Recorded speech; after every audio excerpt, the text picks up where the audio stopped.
this is something I'm passionate about. The others as well. I know we've got Alan, we've got Stuart on here as well about KPIs. So who's starting? Is it you, David? Okay. Well, thanks for coming, people, everyone. The purpose of today's session is to give you feedback on the results of the questionnaire. Just a bit of introduction and background to the KPI initiative. It was commenced in June 2023, following a conversation from Stuart Hamilton and myself. Basically, the purposes are really to how do we collect and report and compare data on water losses, and how do we track progress, and what is the current position on water loss in different countries. Of course, one of the problems is which KPI, which is a very old thorny issue and has been going since the formation of the Water Loss Task Force as it was then. The structure of the KPI initiative group, we have a steering group with, there's 4 of us. There's myself, Joerg Koelbl, you'll hear him this afternoon, Stuart Trow and Alan Wyatt from USA, who you might hear as well today. We have a review group, which is a wider membership of WS Water Loss Steering Group, specialist group members from around the world. There's 17 of those. And we've established links with some regulators in a number of countries, as well as links with the IWA Performance Index and Benchmarking Group, who are not strictly members of the Water Loss Specialist Group, but we felt it's necessary to include those on the information. And the main purpose of the review group would be to comment on any of the main documents and approaches that we've taken. So just a bit of background. KPIs, it's all a question of having the right tool for the right job, not a hammer when a screwdriver is needed, etc.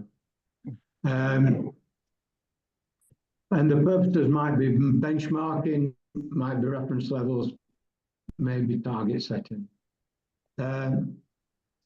So we, having discussed on many meetings, we must make the distinction between non-revenue water and apparent losses and real losses, and have appropriate KPIs for each.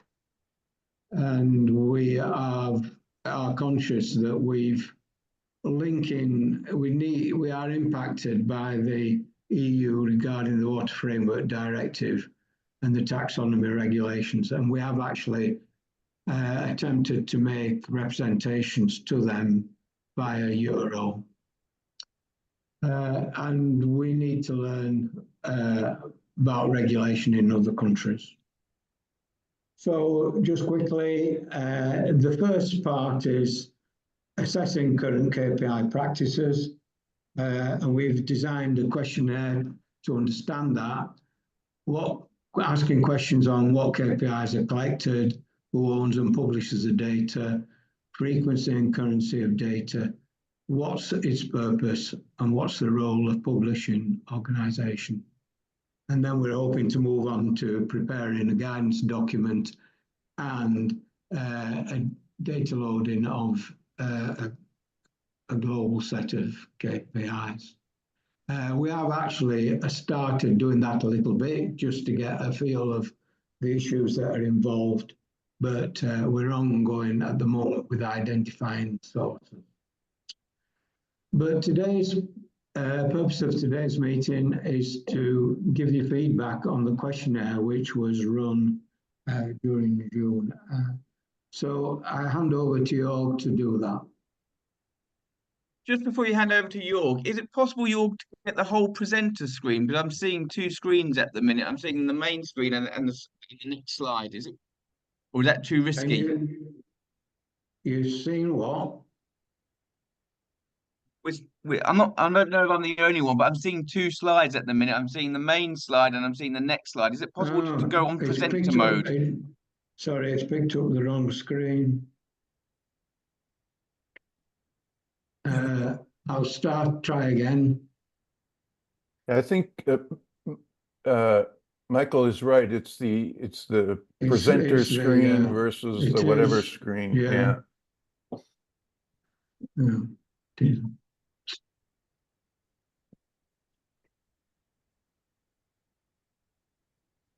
I'll swap them around.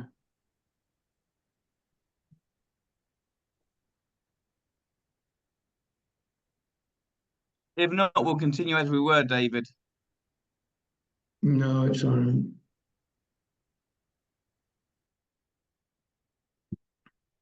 Just while we're waiting, for those of you who may not have seen it, oh, sorry. No, is that no good? No. I'm just seeing one screen, David, with your face on.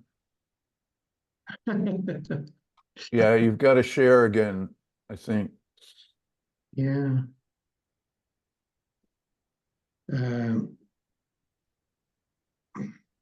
Just while we're waiting for that, let me just mention, in case anybody has not seen it in the chat, I've suggested that people put in their name and where country they're from, and if they feel okay with it, put their email so that we can be in touch, down the line. There we go. We've got it, Dave. Good. We've got it. Okay, over to Joerg. Thank you. Perfect. Thank you so much. Hello to everyone. So the second part of this webinar will now show the results of the questionnaire and explain a bit how it was organized.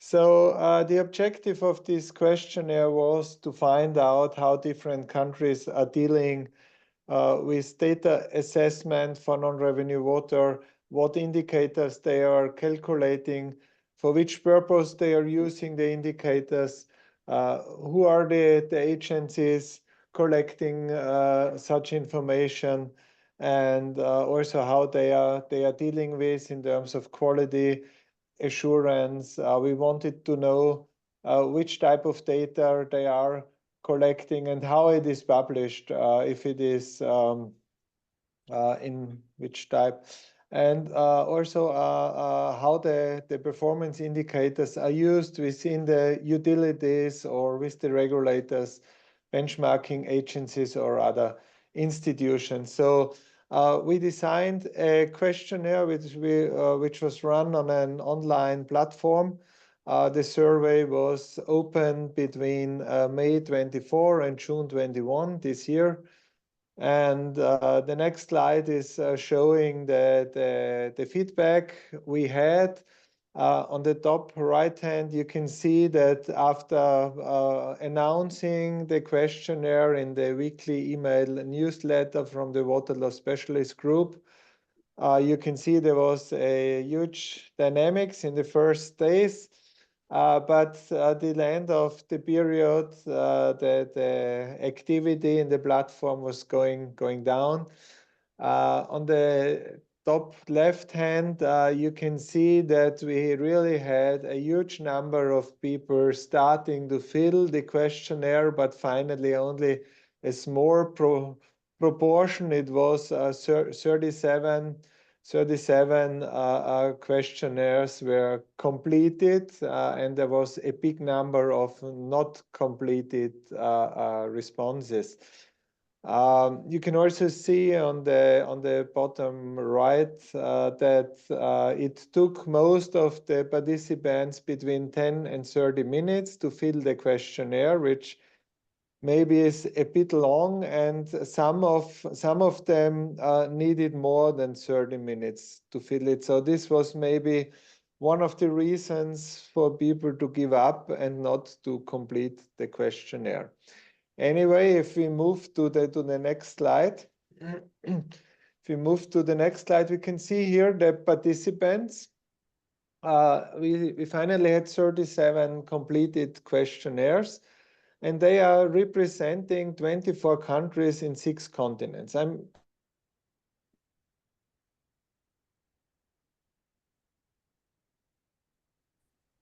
appreciate it if we would have like 100 responses.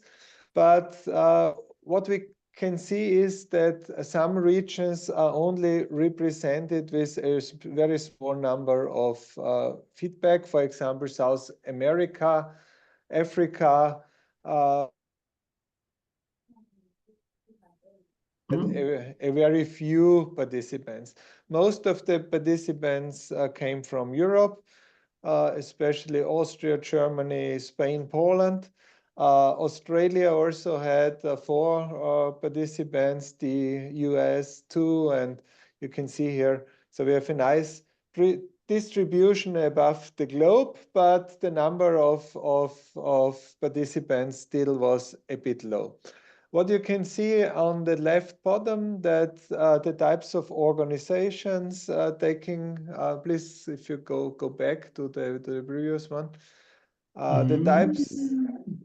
the type of organization, you can see most participants were consultants and utilities, but it was also associations at the national level, governmental institutions, regulators, technology providers, and a multinational company who is providing water loss reduction services. So as said, a nice distribution. The only thing is the total number of participants. Okay, thank you. Next slide. This was the first technical question. Yeah, it was the question, do you calculate a water balance in IWA format? You can see most of the participants said yes, we are calculating a water balance according to the IWA format, which I think is a good result also for the water loss specialist group who is promoting the water balance and different performance indicators since many years. Next one. In the next slide, we ask, which indicators do you calculate and use on a regular basis? And what you can see here on top is just the cubic meters of real loss volume. So this was the answer with most, which gave us most answers.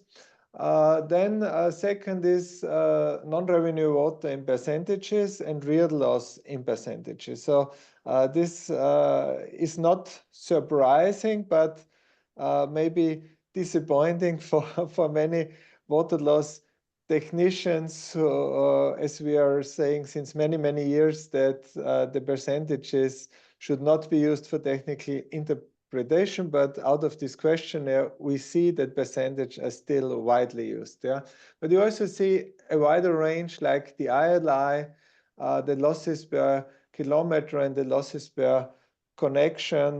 These technical indicators are also used by a big proportion of the participants. We also offered many other indicators which are not so common, like water losses per kilometer or apparent losses in a percentage, apparent losses per connection. You can see that the other indicators are not used so frequently by the participants. Also, the combined real loss indicator, it's still quite a new performance indicator which is not used so much globally. Okay, they also gave us some other indicators. People had the possibility to give us a text comment, and they're also saying, okay, some are calculating the pressure management index, some are using the URL, and also the non-revenue water per kilometer is also a used indicator. Okay, yeah. Thank you. Yep.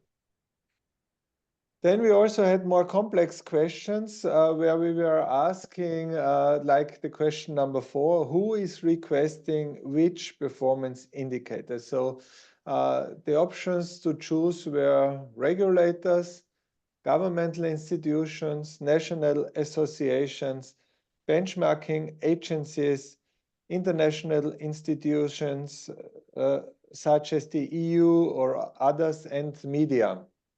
And you can see here from this matrix that regulators and national associations, those are the ones who ask a broad range of technical indicators,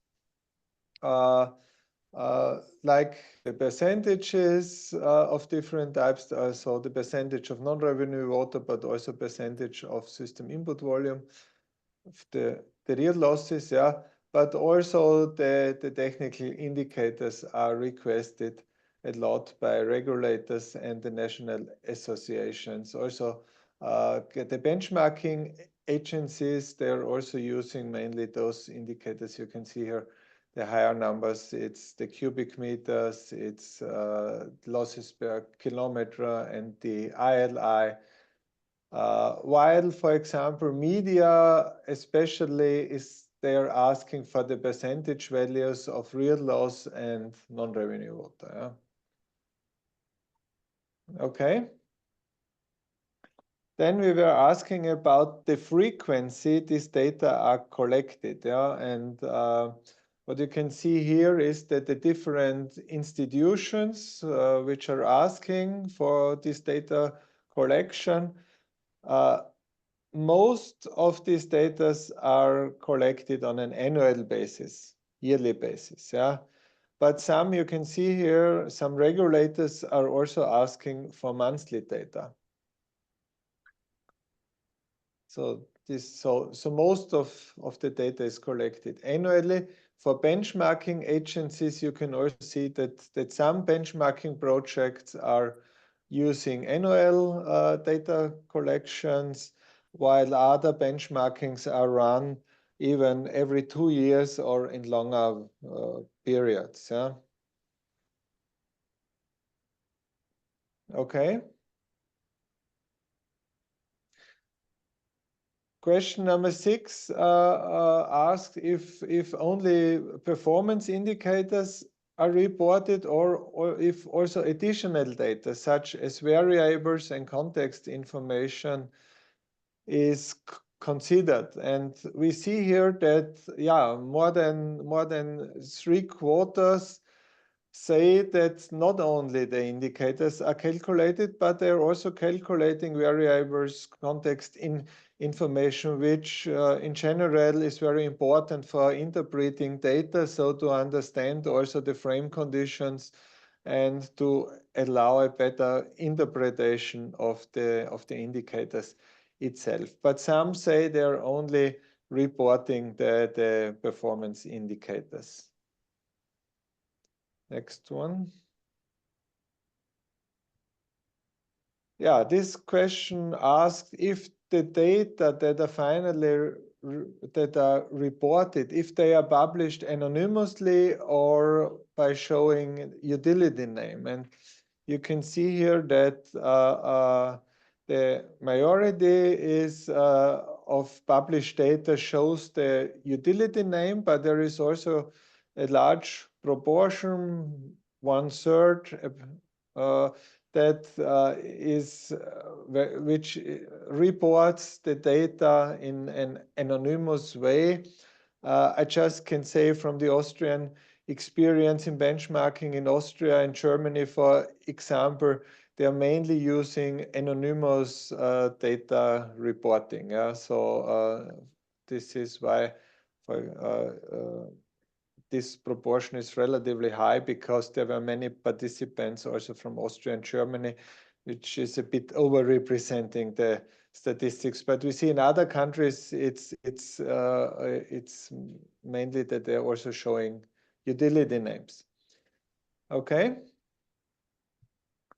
The next question referred to which indicators are used for assessing and classifying the water losses and or non-revenue water in each of the countries.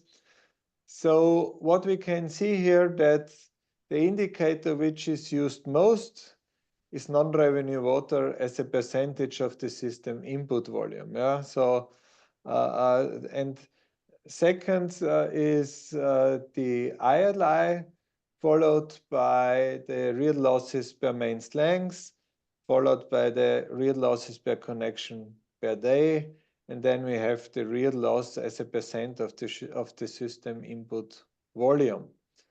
Yeah,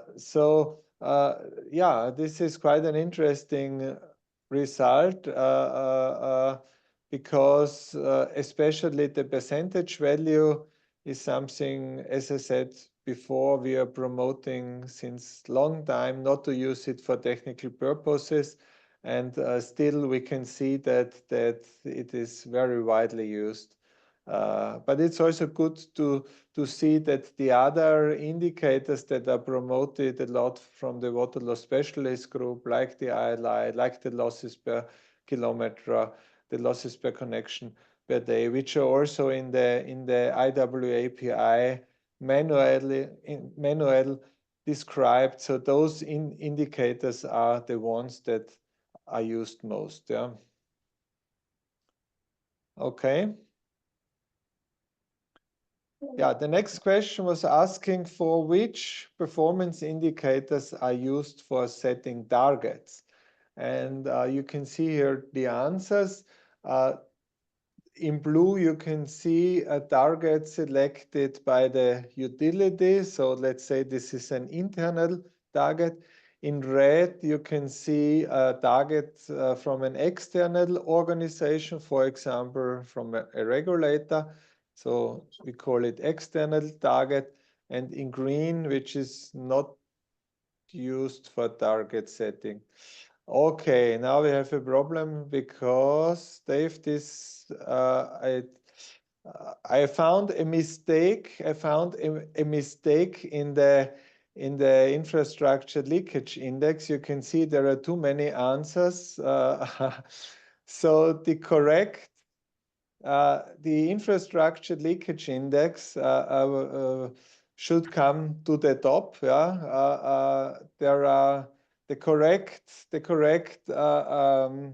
chart for the infrastructure leakage index would be 22 in blue and 10 in red. So the ILI has to be moved to the top. Then comes the real losses as a volume, and then comes the losses per mains length, then the percentage, and so on. Yeah. You can see that from utility internal side, we have the ILI, the cubic meter value, and the losses per kilometer. Those are the three on the top. So this, the ILI here, these numbers are wrong. It should be 22, 10, and I'm not sure about the remaining green one. Yeah. Anyway, what we see for the external target settings, the regulators, there we have then 10 answers for the ILI, the non-revenue water in percentage, the real loss in percentage, and water loss as percentage. So this is quite interesting that these external targets are set for mainly percentage values plus the ILI. So this was the top 3-4 answers was referring to these indicators. Okay, if we move to the next one. So we were also asking to give answers in writing. So for the targets, so we ask which targets are defined by regulators or the government for the following performance indicators. And you can see here, for example, for the real loss as percentage of the system input volume, we had certain answers, and that the answers were from 5% up to 30%. What these are the targets set for real loss as a percentage. For the liters per connection per day, there was about they're saying targets are defined, example, for 100 liters per connection per day. Another answer was 130. I'm not sure about the first answer. 4 and 40 doesn't make too much sense to me. So maybe this was a misunderstanding. For the real losses per kilometer, we received an answer of 0.19, which is the target cubic meter per kilometer per hour. Then we had targets responded for the infrastructure leakage index. You can see targets between 1 and 2, yeah, in this range. For the non-revenue water in liters per connection per day, there was one answer with 216 liters per connection per day. So this is just to give you an idea in which ranges these targets are. If you move to the next, Dave. Yeah, there is a non-revenue water as a percentage of the system input volume. You can see the defined targets range between 15% up to 35%. Here it's saying until 2024, maybe in the next year it will be less. So 15 to 30% is the ranges for NRW in percentage. Then we also have here water losses per connection per day. For example, 250 liters per connection per day. And then you remember for the non-revenue water per connection per day, there was the 216. And the same answer was given here for the water losses per connection. So maybe there was a misunderstanding in the PI definition. Yeah. Yep. Then water losses of the system input volume, also 15 to 25% in this range. And apparent loss as a percentage of the billed authorized consumption is between 10 and 15%. Yeah, but there were only two people responding with this in writing. Okay, next one. Yeah. Then some are using percentage reduction from a baseline. So they have a defined baseline and then they're setting targets as a percentage from the baseline. So this was also, there were different answers from 10% up to 50% reduction from the baseline. Yeah. Some also said on the question, are other targets defined from regulators? They said yes. The economic level of leakage is used somewhere. Then, yeah, non-revenue water in cubic meter per kilometer per year. This corresponds to 2,400 cubic meters per kilometer per year is about 6.5 cubic meters per kilometer per day. Some are also using this linear consumption index. That's mainly in France, I understand. There is 85 or 65 and so on. Okay, thank you. Next one. The next question we ask, how meaningful are the following indicators for internal use? So for internal monitoring within a water utility or for internal target setting, yeah. And you see here the answers from blue, red, green, pink up to cyan. You can see cyan is high, so we ranked it here where high is the highest number. So you can see the cubic meter value of real losses is considered as the most meaningful indicator for the internal use, yeah, for internal target setting for monitoring. Then they say it's the percentage of non-revenue water. Then we have the real losses per kilometer of mains. Then comes the ILI and the percentage of system input volume. Then the real losses per connection per day. So these are those which are considered as the most meaningful for internal use. Next one. And the same question, but not for internal use. This is for external use. So for reporting, for target setting by regulators, by governments. So it's interesting here we have the water losses per kilometer per day, got most answers, yeah. And then is the real loss per connection per day, then again the infrastructure leakage index and the non-revenue water as a percentage. So yeah, quite interesting. So it seems that utilities and those who gave these answers, they see that the external use, for example, for benchmarking, comparisons, and so on, different indicators should be used compared to internal monitoring and target setting, which makes sense somehow. Okay. Yeah, we asked which PIs are you able to calculate with the data currently available in the utilities.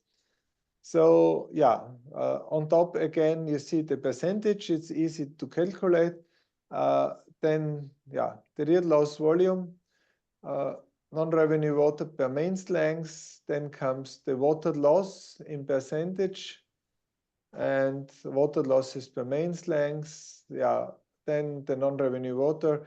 You see here the ILI is not fully on the top here, so not all utilities maybe are able to calculate the ILI, but it's also very interesting, for example, for the combined real loss index, which could be calculated out of the data we are using above. Yeah, you see only a small number of utilities gave an answer, which means for me that they are not familiar with this combined real loss index yet, because the data for sure is available. Yeah. Again, they also gave us other answers like the URL, the pressure management index, or the leakage rate, real loss, and the parent losses per type. Yeah, so whatever is meant with the last answer. Okay.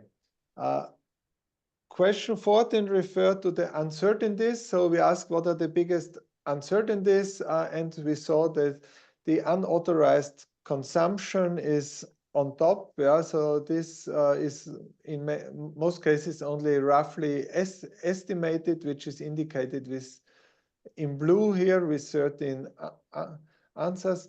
Then comes the unmetered consumption, the customer metering inaccuracies, length of service connections, and the operating pressure. And then the others you can see, if you start on the bottom, you can see the metered consumption is something, and the mains length and the number of connections.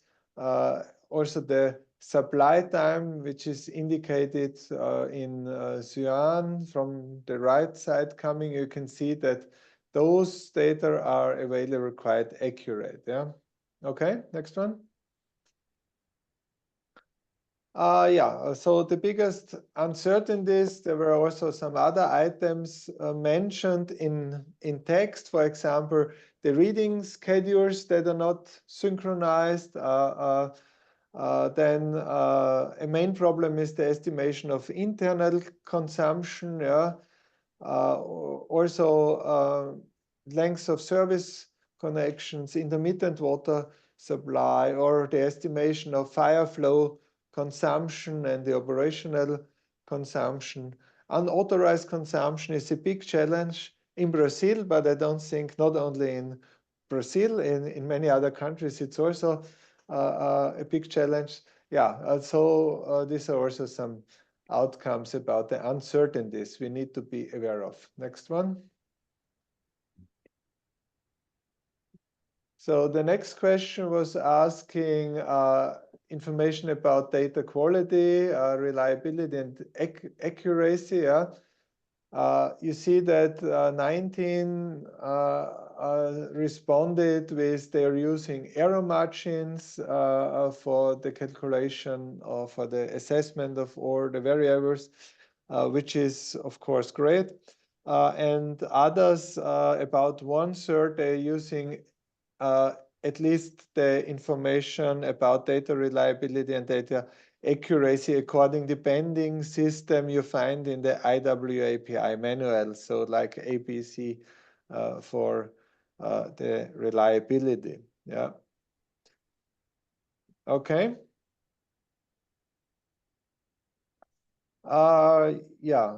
Are the base data and the performance indicators which are calculated published in publicly accessible reports? We see here that a high amount of this data is published and these public reports are available, but we only see, which is especially true also for benchmarking reports, that reports are accessible to a limited group for the members, for example. And in some cases, the data are downloadable, but not only in a very few cases. Next one. We also asked if participants are willing to share NRW data because we want to build up this global NRW data set. Yeah. And about half of the participants were saying yes, we are willing to share. The other half is saying no, we don't want to. Next one. Yeah, summarizing organizational findings, we see that some questions were maybe a bit too complex. Yeah, so the statistical value out of this questionnaire is somehow limited, especially for those regions where we only had a low number of participants. But it's still nice to have 6 continents and 24 countries represented. Next one. We saw that the majority, more than 90%, calculates a water balance in IWA format. This is great. But we see percentages still widely used. Yeah. We see that the ILI and the real losses per mains length seem more popular than the real losses per connection, but this also maybe could change if from other countries the number of participants is higher.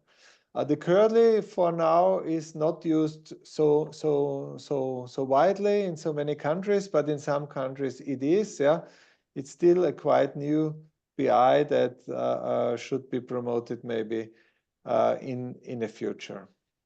Next one.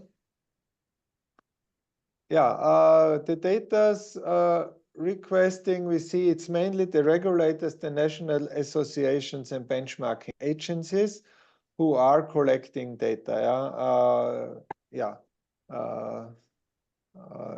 And yeah, while in the media we mainly find the percentage values. Yeah, due to time reason, let us jump to the next slide. Yeah, the PIs for target setting we discussed. Yeah, these technical PIs. So what we see is that the internal and the external targets which come on the next slide are not fully the same ranking. Yeah, but we see that it's mainly those PIs that are also included in the IWAPI manual. Those PIs are mainly used for the different purposes. We can go to the next slide.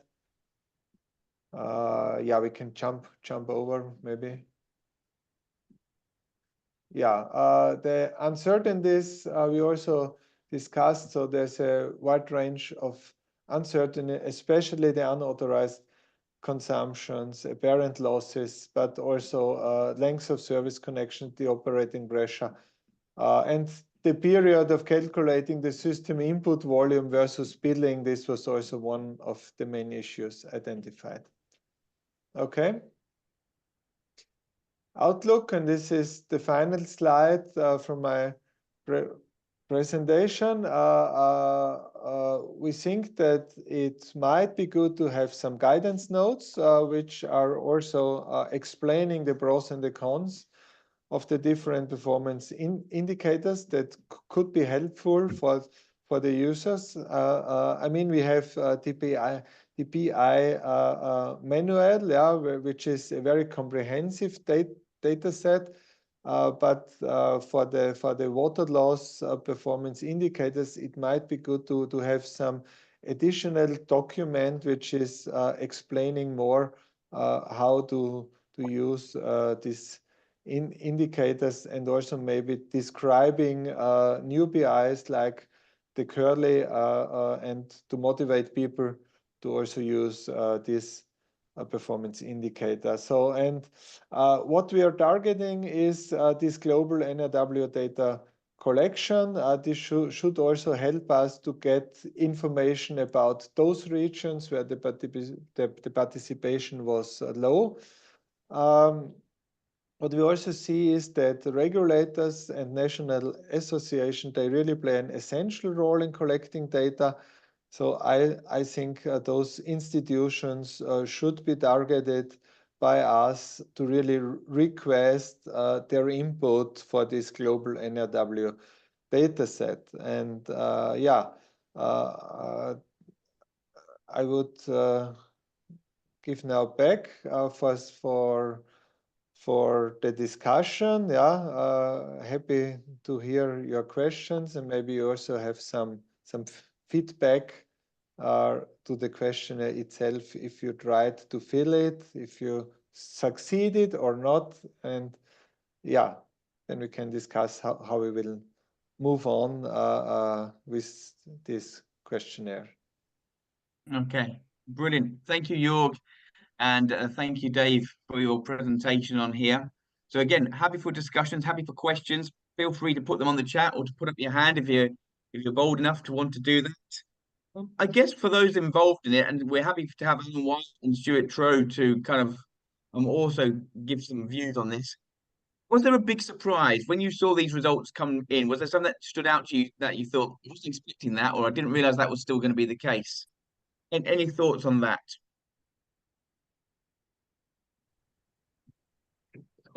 What was that? Were we surprised by the Was there anything that indicators? surprised you, David? Was there anything that surprised you when you saw the results come in of the questionnaires? Were there things that you said, I wasn't expecting that, or I didn't think that would be the case? Well, obviously, the biggest thing that surprised us and in many respects upset us was the level of response. And those that started the questionnaire but then didn't complete it. And we've been toying with that idea, that problem on a number of occasions since, and trying to decide what is the best way of trying to address that. The annoying thing is, I think we would all tend to agree that what Joerg has gone through was very valuable information, and so we're torn between making the questionnaire a lot simpler, but then we think we'd lose the value of it. So we are wondering about, like, perhaps we have to do it again next time in the form of a two-stage type questionnaire, which might be a shorter one, which people can complete if they have got less time, but then move on if they want to more detailed questions if they have more time. Don't know whether Stuart or Alan have anything to add to that, or Joerg. I think we need to encourage other countries to respond. And it's been noted that the UK didn't send in responses, so we need to promote responses from the UK companies and consultants. Right. I think that's, I mean, the question of the length of the questionnaire is a very important one. And also our method of let's say, soliciting responses, because the questionnaire was initially announced through the water loss specialist group email that happens once a week, whereas we need to consider whether a more proactive approach, like Stuart was just suggesting for UK utilities, well, I think we could take a more proactive approach. The question is, do we have the volunteer person power to do all that, solicit, 50 regulators to get us responses, and then to analyze all that. So personally, I think expanding the group of respondents, especially from Africa and other, less responding regions of the world, is important, but we need people on this call and others who can help, let's say, promote the questionnaire and help get responses. So I think those are sort of what Dave said, should we make it shorter? And number two, should we broaden the group to get more responses? And if so, how do we do that? What's the best way to do it? And those, I think, are things that we would like feedback from this people on the call. If they have suggestions, if they know all sorts of utilities in Asia, for example, and they could orchestrate, or they know regulators in Africa, they could promote the questionnaire and help solicit responses. Anyway, I'll stop now. Yeah, I've seen Alan Lambert's got his hand up. So Alan, let's come to you. Yeah, could I raise something that hasn't been mentioned yet? But when we did the original ILI approach way back 25 years ago now, we were very clear that when we talked about number of service connections, we were talking about the actual number of physical connections to the main itself, because we were concerned that one of the worst places for leakage is that relatively short length of pipe between the main itself and the stop tap or the external meter or the boundary of the property, because it's subject to so many damages in the road and in the footpath and so on. What I've realised now, and I realise much better now why in the European countries they do tend to favour mains more than has been the case, let's say, in UK and places that did the leakage control in the ways that the UK did after Report 26 way back in 1980. That it's not just the length of the pipe. It's the fact that the biggest uncertainty we have now is that many people are using for the number of connections the numbers of metered accounts, or calling them the administrative number of connections. And in the big cities, the difference between those two can be a ratio of 1 to 5. I just think about that. Singapore, I found this very early on. They had, I think it was 900,000 metered accounts, but only 150,000 actual service connections to the mains. And this disparity tends to be the biggest in the urban areas. We've just picked up recently, it's some confidential data, but again, it gives a figure that the number of administrative accounts, or which has been used for a number of service connections, is actually 3 times the number of physical service connections to the mains. And I think that when we start to ask questions about how many connections there are, we've got to start to distinguish at the very earliest stage between what we might call administrative connections and physical connections to the mains, because otherwise our data on litres per connection per day are going to be all over the place. When you move to the more rural areas, what you find is very often it's almost one-to-one. So in our terminology, I would say one of the most urgent things we have is straight away to define, when we ask the question, what do you mean by connections? Do you mean the physical connection at the main and the number of them? Or do you mean the number that you're billing? And in the UK, for example, they use billed properties. So, and the billed properties are moderately higher in the case of the UK, but that's a very important point that I think all of us have missed so far. We need to concentrate on the number of physical connections to the main when we talk about connections. Okay, so from one Alan to another, Mr. Wyatt, you got your hand up.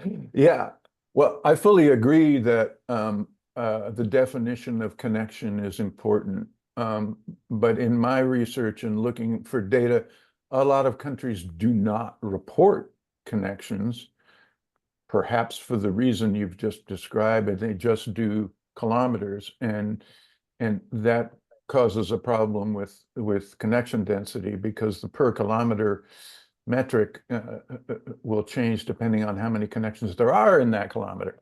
Anyway, the main point I wanted to say is that there are a number of other definitional and terminological questions, especially when someone who's not a native English speaker is looking at this. What I see very commonly is people don't distinguish between water loss and non-revenue water, or they use the term interchangeably in the same paragraph, and they're different, and they can be substantially different. So I think that clarity on the definitions is important. That leads to extra time in filling out the questionnaire. So we have to be aware of that. I agree with your concern, but it's not just on connections. But let's go back to the what do we do with this questionnaire point, if we can. You know, do we reduce the size of it? Do we broaden it out? How might we broaden it out?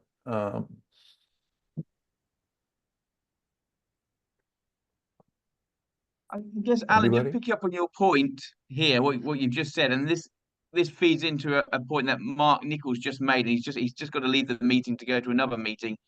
He says, I wonder if we need to start with explaining why we are collecting this information and the benefits of those responding to the questionnaire. So I guess, do utilities understand or you know what the benefit of this is? I guess the question is the so what? What's going to be the end product of this questionnaire? How's it going to help utilities? How's it going to help non-revenue and leakage practitioners? How's it going to help consultants? Do you have a view on that? Any of you? Well, Joerg wrote a preamble to the questionnaire, which I believe addressed some of those points. I mean, Joerg, do you want to answer? Yeah, I mean, we were explaining why we are collecting this information, why it is important for us. We also explained the objectives of the KPI initiative. So I think this was pretty clear.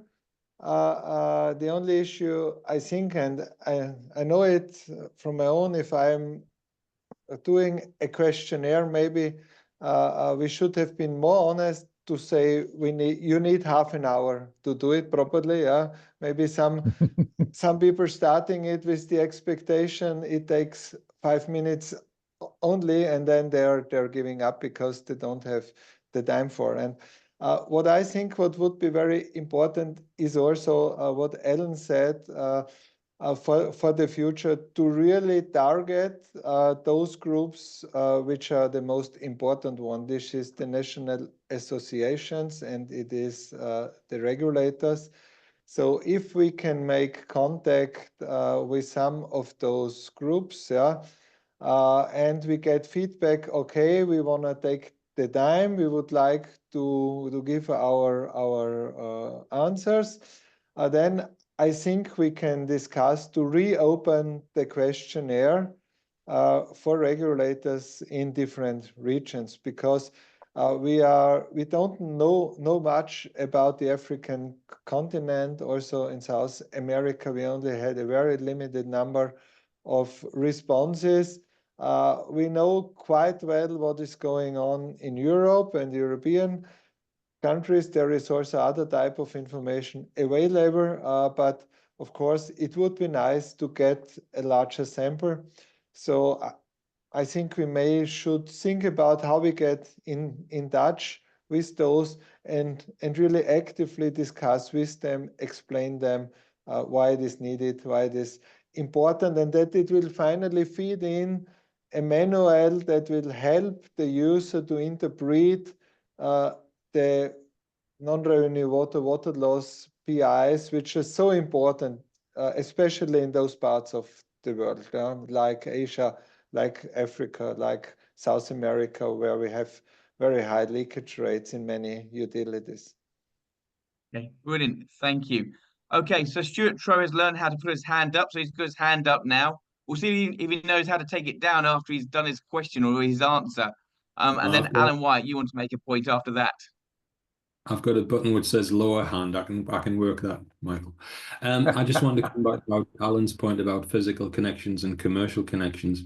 I think if you accurately know the level of real loss on your network, then Alan is correct that the most important thing is the number of physical connections. However, we've learned over the past few years from work we've done in the UK that there's a lot of water goes beyond the customer's stop tap and is lost in the building as plumbing loss. And obviously we have a lot of unmetered connections in this country, but even where you have a meter, you can get a low level of internal plumbing loss, which isn't picked up on the meter. So clearly, the number of connections or the number of physical properties connected to that connection will influence the level of plumbing loss that you have downstream of the property boundary.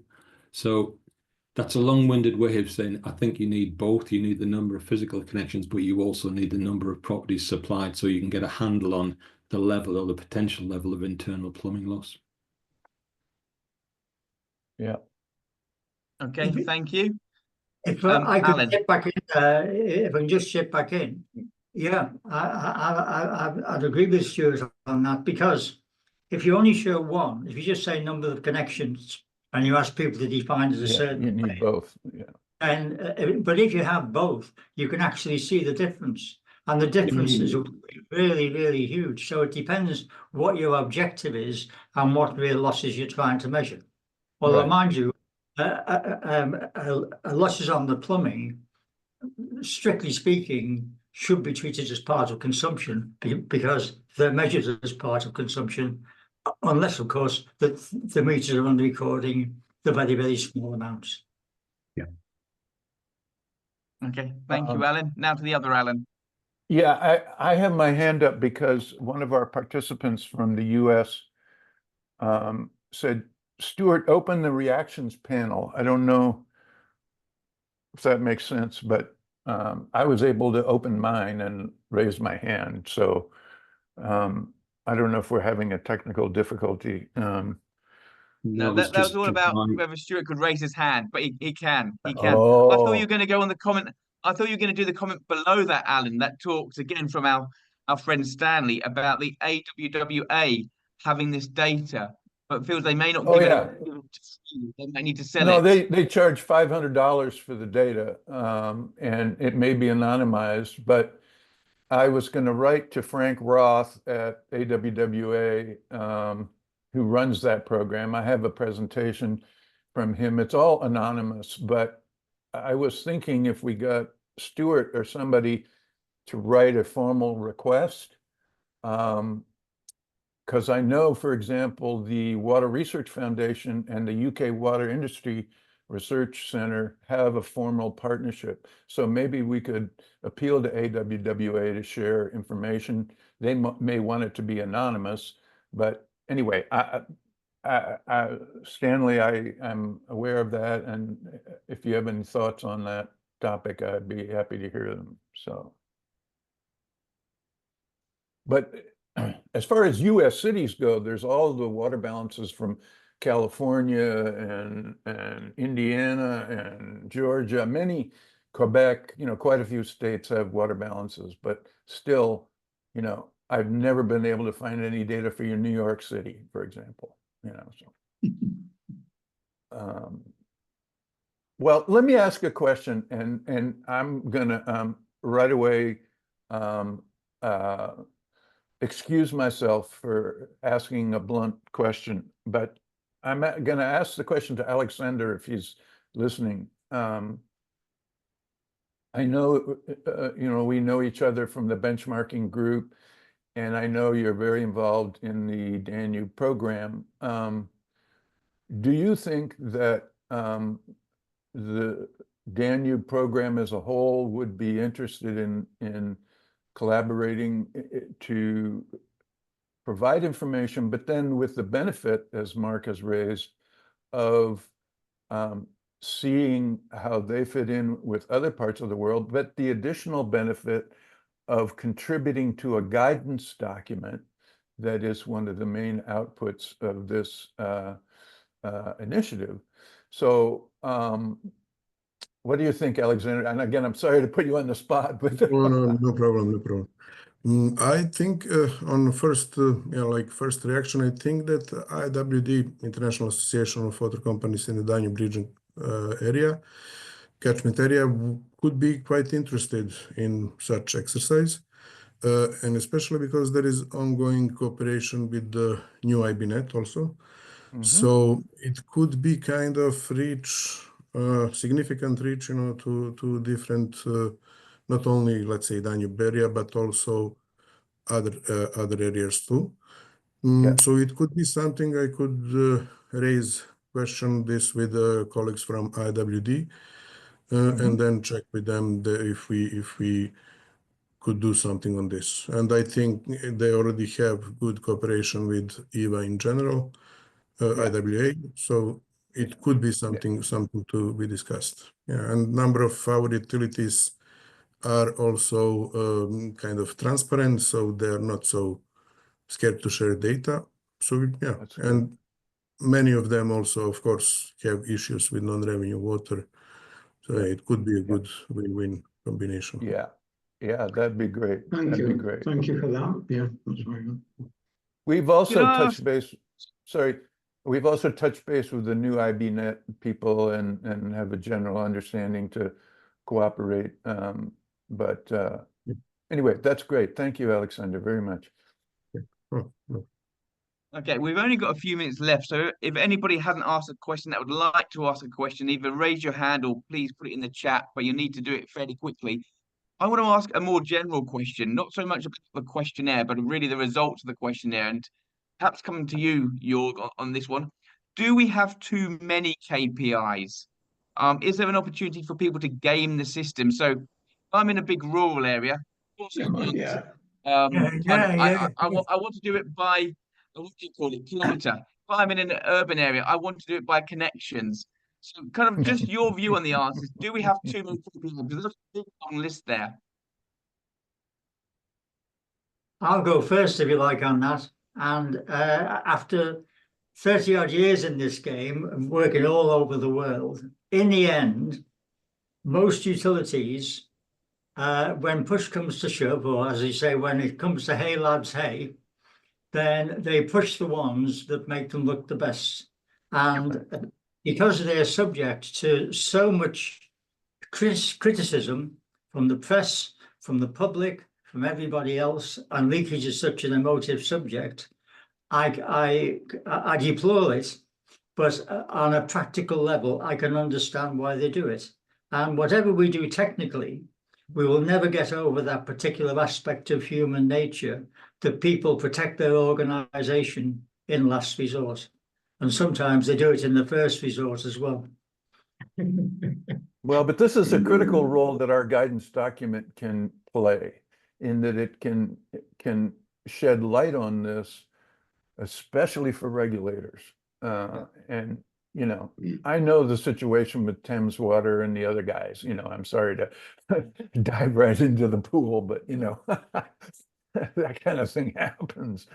But, you know, Well, yeah, no, very true. yeah, yeah. I think, you know, as Jorg said at the beginning, and as our presentation said in the beginning, As a- there's no one indicator. You really need a suite. You need to look at both You need per a suite, kilometer, but per connection, and Exactly. per administrative connection. I mean, you know, otherwise you're misleading yourself, you know. Yeah. I mean, this is also one of the experiences I gained from different benchmarking activities is that it is good to have different indicators, because this is somehow also you can use it for plausibility checks. If you're good in one Yes, indicator right, and you're bad in another one, you need to find the reason, and then or the structure of connection densities, of pressure, of service connection lengths, whatever is coming up, and it's easier for you to find an interpretation. Yeah. If you only use one indicator, you would have to consider all the frame conditions as explanatory factors, yeah, which is impossible, yeah, for to do it for every single utility. Therefore, I think it is good to have the different indicators, see how it works. So and then you can, based on these differences in the performance with the different indicators, you can explain it with your structure, with your frame conditions, and so on. So I think it is good to have several ones, and it's also good to use them, yeah, to see the deviations between the indicators. Okay. So it's kind of a safety net then, isn't it? So if you take Yeah, your losses per kilometer and your real losses per service connections, by doing both, you stop gaming the system, or reduce the chances of that on there. Okay, right. And I brilliant. think the manual would need to show some examples of how, okay, take this indicator and that indicator and look at them together, and what does that tell you? You know, are you finding coherence or confusion or error, you know, or bias? So I think the manual would need to show some examples of that, of the guidance document, that is. If Maybe I if can we just can, add, if you can just add one more quickie. I'm working with my daughter Kate. You can actually link all the performance indicators together by equations. You don't have to start calculating them all from scratch again, using the original data. And we're working on preparing a suite of occasions whereby if you have 4 or 5 of the key constituents that affect it, then you can work out any one of the performance indicators. And in fact, we're actually using that now to predict what the pressures are in sets of data where they don't actually specify what the pressure is. We can actually work out what is the probable pressure that they used. So we will be able to do it as equations. And that will also be a very, very good quality control, because we're also finding that when we apply this to published sets of data from reputable sources, that there are innumerable errors in the data that are inconsistent between the different performance indicators. Math errors, simple math errors, you know, common. That's why I always want base variables to derive the indicators myself. No, that's wrong. Yeah, because, you know, how can I be sure about the, but your point is well taken. You could, in fact, do the derivative of one indicator as a function of the other, you know, I mean, the rate of change, you know, yeah. Alexander, I think you were going to mention something. I think you were. Yes, sorry, I could not find the hand to raise. So what we are doing lately in the Danube region is actually grouping a number of indicators into indexes. So, for example, 10 or number of indicators. We had some of exercises recently where we put 3, 4, 5 non-revenue water indicators. And then when you compare, you set, let's say, boundaries between some baseline or not basic performance to targeted performance. And in this way, you can actually easily compare utilities with several indicators at once. And then you see, when someone is really good, if, for example, it has low non-revenue water, but you can also see immediately if they have other indicators also good. So you can distinguish, these anomalies that you get sometimes with non-revenue water in percentage. So this is one thing that should be considered. And it's good because with when you combine different indicators into an index, you can put there a lot of professional knowledge, which does not need on the end to be explained to decision makers. But you'll have, let's say, if you have, we could have even all of those indicators for non-revenue water, and utility should improve, let's say, if it is on the scale from 0 to 100 and utility is at 50, it should improve every year for 2 points, for example. And it does not matter now which one indicator will improve next year, but in overall, all indicators should improve. So it's much easier to discuss with decision makers. And actually, we did it based on development of so-called decision makers report for benchmarking. So it is something that should be, I think, considered and could help a lot in because if it's one indicator, it's always difficult. It's better to look many indicators at once. Okay, brilliant. Stuart Trow has been very patient. He's got his hand up. Now he knows how to do it. He keeps on putting it up. So Stuart, over to you. I'm just going to make the same point, Michael. Now I know how to use the hand. Yeah, I was coming back on your point about gamification of the different indicators. Indicators are important, and that's why we have so many people on this call. But what really matters at the end of the day is, have you got enough water that you can afford to lose the amount of water that you're currently losing? And can you justify that level of water loss from an environmental and economic point of view? That's what really matters at the end of the day. Yeah. I think a brilliant point, probably a point that we'll end on. And again, we come back to ILI. I've got a daughter who's lived in Norway. I've got a daughter who's lived in Spain. You can imagine they've got different amounts of water at different times of the year. You can live with a higher ILI in Norway than you can in Spain for climate reasons on like that. So that really comes back to your point. And I think, Stuart, you've also mentioned before that at the end of the day, these are indicators. It's the real loss. That's the big number. What can you afford to lose on there? The indicators are perhaps to give us an indication of what we need to do, what we need to change, what's acceptable, what's not acceptable. So I'd really like to thank David and Joerg for the presentation, for all those that commented on it and helped with the discussion. Could I just ask David and Joerg, what's the timescale then for this questionnaire? We obviously want it to go wider, we want it to go broader, we want people, but what's your timescale to getting to a point where you say, okay, this is the final report? And Joerg, you perhaps mentioned a report that says, here's the pros and here's the cons of the different KPIs. Is there a timescale for that? Well, we haven't debated timescale, and at the moment we haven't bottomed out exactly how we will amend and go out. I think the sort of only timescale that we talked about was being in a position to have rerun it before the next conference, which is in Brazil in 18 months' time, is it? Am I right on that, colleagues? Yes. Yeah. So okay, so ready for Rio. Ready for Rio, but obviously we've got to have run a couple of these things before then. And you may see some other documents before Rio, Michael. I mean, we do have a draft of a document setting out the pro, as you said, what are the different measures and what are they trying to measure? Because there is a bit of confusion, I think, in the industry of people sort of taking two measures and thinking that they're measuring the same thing when they're not. So we can set Yeah. down, which ones are measuring the value of the total real loss, which ones are scaling that real loss to the size of the system, and then which ones are trying to explain why that level of real loss is what it is.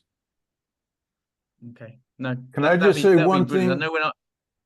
Go on, Alan. Sorry, just I would invite you, any of you who have an interest in collaborating or have questions relating to this questionnaire and other parts of our initiative. My email is in the top of the chat. I would love to hear from you. So thank you all again for participating. Okay. Thank you. Everyone Thank have a you good all. morning, afternoon, evening, wherever you are in the world. And I'm sure we'll all speak again soon. Okay, thank you. Bye-bye. Okay. Bye. Thanks, Bye. man. Thank you. Cheers. Yeah.